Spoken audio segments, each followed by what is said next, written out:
Alright, well, welcome to this demo of Cassandra on PDS, or Portworx Data Services. And so we're just going to walk through deploying a data service and connecting to it with a sample application to kind of see some things working. So first we'll go to Cassandra, we'll give it a name and a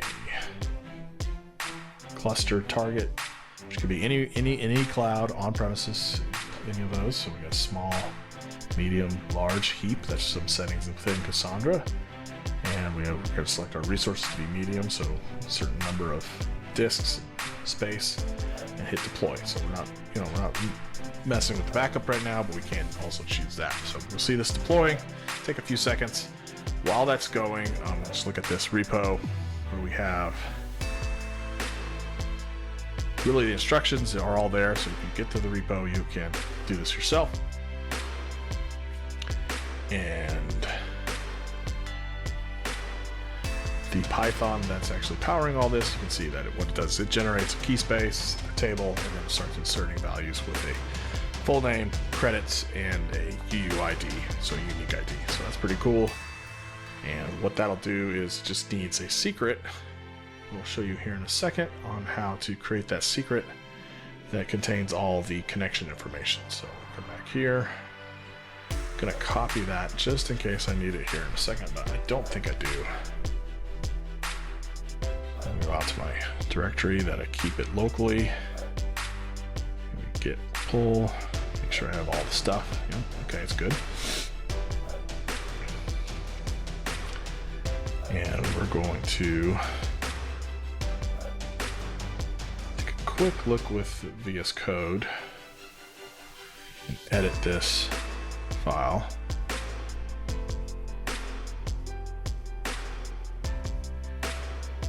So you're going to pull the information from here, and that's how we're going to create this secret.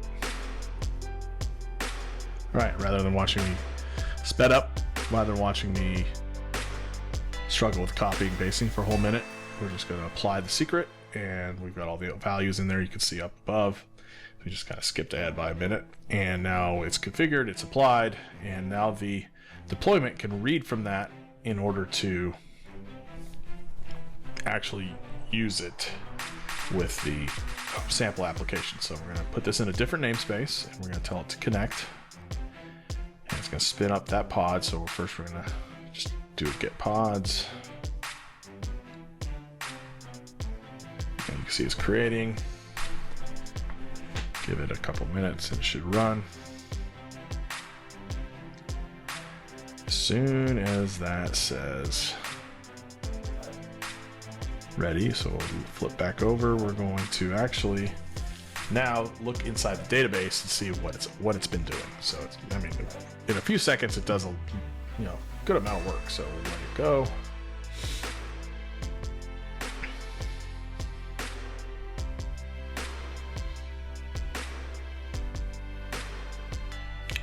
We'll exec into this pod. We'll run CQLSH. And first thing we'll do is describe key spaces, which is something created by the application I'm running. So it creates one with a name and a random number. You can see that right there, Janet9268. So we'll use that name, that key space 9268,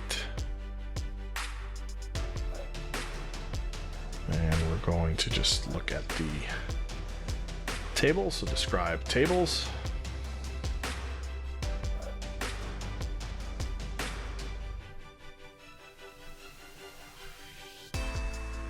and there, a bunch of data. Very good.